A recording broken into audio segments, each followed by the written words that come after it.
ప్రజలకు మరింత మెరుగైన వైద్య సేవలు అందించేందుకు ప్రభుత్వ, జిల్లా ఆసుపత్రి, అపోలో సంస్థల సమన్వయంతో సమర్థవంతమైన వ్యవస్థను అమలు చేస్తున్నామని జిల్లా కలెక్టర్ సుమిత్ కుమార్ తెలిపారు. శనివారం చిత్తూరు మున్సిపల్ కార్పొరేషన్ కార్యాలయంలో ఆసుపత్రి అభివృద్ధి కమిటీ సమావేశం జిల్లా కలెక్టర్ మరియు చైర్మన్ సుమిత్ కుమార్, ఎమ్మెల్యే మరియు కో చైర్మన్ గురజాల జగన్మోహన్ అధ్యక్షతన నిర్వహించారు. కమిటీ మెంబర్లు సలహాలు, సూచనలు సమావేశంలో చర్చించారు. కొన్ని పనులకు జిల్లా కలెక్టర్ ఆమోదం తెలిపారు. 45 రోజుల్లోపు ఆసుపత్రి సుందరంగా తీర్చిదిద్దడానికి చర్యలు చేపడుతున్నామని వివరించారు. అనంతరం జిల్లా కలెక్టర్ మీడియాతో మాట్లాడుతూ సమావేశంలో సుమారు 20 అంశాలను అజెండా పాయింట్లుగా చర్చించినట్లు తెలిపారు. జిల్లా ఆసుపత్రిలో ప్రస్తుతం 12 డయాలసిస్ పడకలు ఉన్నాయని, జిల్లా అవసరాలకు అనుగుణంగా ఈ సంఖ్యను పెంచాల్సిన అవసరం ఉందని తెలిపారు. ప్రభుత్వ ఆసుపత్రులకు వచ్చే ప్రజలకు నాణ్యమైన వైద్య సేవలు అందించడం అందరి బాధ్యత అని పేర్కొన్నారు. వైద్యుల సంఖ్య పెంపు, అత్యవసర కేసులను సమర్థవంతంగా నిర్వహించడం, ఆసుపత్రుల్లో సేవల నాణ్యతను మెరుగుపరచడం వంటి అంశాల్లో ఇంకా అభివృద్ధి అవకాశాలు ఉన్నాయని తెలిపారు. ఈ కార్యక్రమంలో DCHS Padmanjali, commissioner Narasimha Prasad, committee సభ్యులు సురేష్, K విజయకుమార్, అరుణకుమారి, రమేష్, వైద్యాధికారులు, అపోలో ప్రతినిధులు పాల్గొన్నారు. మనం హాస్పిటల్లోకి వెళ్ళామంటే గవర్నమెంట్ డాక్టర్స్ అయితే ఎవరు ఉండరు సార్. నైట్ టైం కానీ డే టైం కానీ ఓన్లీ అపోలో డాక్టర్స్ ఉంటారు సార్. వాళ్ళైతే స్టూడెంట్స్ కాబట్టి ఏదో రెఫర్ చేస్తారు. Go to CMC, go to SIMS, go to Ruia అని చెప్తారు సార్. సో గవర్నమెంట్ డాక్టర్స్ మనకి ఎంతమంది అవైలబిలిటీలో ఉన్నారు, వాళ్ళు ఎంతమంది రిక్రూట్మెంట్ పెట్టారు, కొంచెం చూసుకొని మనం చేసుకుంటే బాగుంటుంది sir. Apollo college, medical college మన కాలేజ్ దానికే కదా, దాంట్లో ఫీజు వస్తుంది కదా సార్. స్టూడెంట్ కట్టే ఫీజెస్ ఆ అమౌంట్ని మినిమం 10% అన్నా వీళ్ళు మన హాస్పిటల్కి పెడుతున్నారా? మినిమం 10% అన్నా మన హాస్పిటల్కి పెడుతున్నారా? ఇది చిత్తూరు అంటే మన ముఖ్యమంత్రి చంద్రబాబు నాయుడు గారు సొంత జిల్లా, డిస్ట్రిక్ట్ హెడ్ క్వార్టర్స్, పెద్ద హాస్పిటల్ సార్. చుట్టుపక్కల 4 నియోజకవర్గాల నుంచి ఇక్కడికే వస్తారు సార్. సో మనం హాస్పిటల్కి వెళ్ళామంటే అంతమంది డాక్టర్లు లేరు సార్. ఒకసారి మీరు ఆపరేషన్స్ అన్ని కూడా అపోలో వర్క్ చేస్తున్నారు. మనకు డాక్టర్స్ తక్కువ.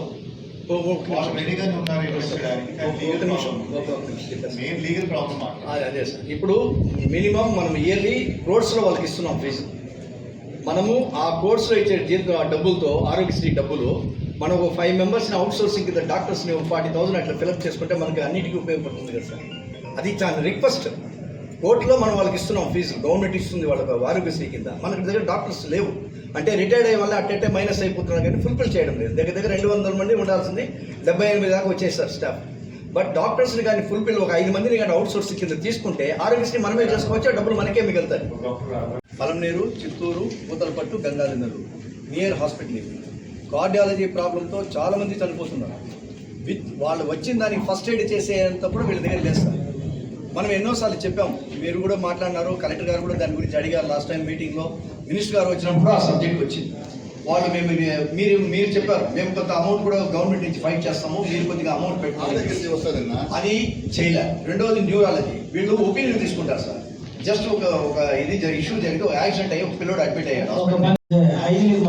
మన అంటే ఇది హెడ్ క్వార్టర్స్ లో గవర్నమెంట్ హాస్పిటల్ కాబట్టి we should be prepare for everything.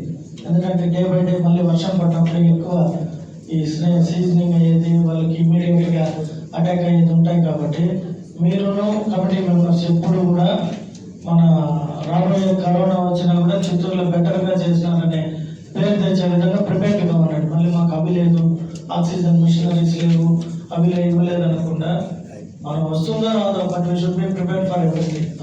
కరెక్ట్గా సర్వీసెస్ ఇవ్వాలి, మనం అందరూ కలిపి డాక్టర్ సంఖ్య పెంచాలి, ప్లస్ ఎమర్జెన్సీ కేసెస్ మనం సరిగా హ్యాండిల్ చేయాలి. సో ఇంప్రూవ్మెంట్ స్కోప్స్ ఉన్నాయి, గవర్నమెంట్ వైపు నుంచి ఇంప్రూవ్మెంట్ స్కోప్స్ ఉన్నాయి, అపోలో సైడ్ నుంచి కూడా ఇంప్రూవ్మెంట్ స్కోప్స్ ఉన్నాయి. ఎందుకంటే అర్హత లేని వాళ్ళు బేసిక్లీ గవర్నమెంట్ హాస్పిటల్స్కి వస్తారు.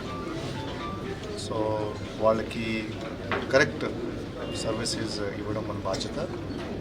గవర్నమెంట్ ముఖ్యమంత్రి వాళ్ళు కూడా ప్రతి హాస్పిటల్స్కి సర్వే చేస్తున్నారు, డిస్ట్రిక్ట్ హాస్పిటల్స్ కూడా సర్వే చేస్తున్నారు. ఏమేమి సమస్యలు ఉన్నాయి, సరిగా మనం మందులు ఇస్తున్నామా లేదా, పేషెంట్స్కి సరిగా సహకారం ఉందా లేదా.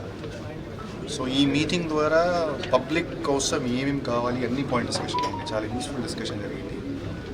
ఇప్పుడు నేను అపోలోతో సహా సూపరింటెండెంట్తో సహా కలిసి ఇది ఎట్లా ఇంప్లిమెంట్ చేయాలి.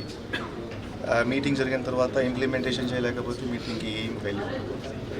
సో నేను ఈ పాయింట్స్ అన్ని ఇంప్లిమెంటేషన్ కోసం ఇప్పుడు చర్యలు తీసుకుంటాను. వచ్చే 45 రోజుల్లోనే ఇది పూర్తి చేయాలి. ఇది ఒక బాధ్యతలాగా మనం తీసుకుంటాము. అండ్ ఈరోజు చాలా యూస్ఫుల్ డిస్కషన్ జరిగింది. పాజిటివ్ అట్మాస్ఫియర్తో డిస్కషన్ జరిగింది. హాస్పిటల్లో ఇంప్రూవ్మెంట్ స్కోప్స్ ఉన్నాయి.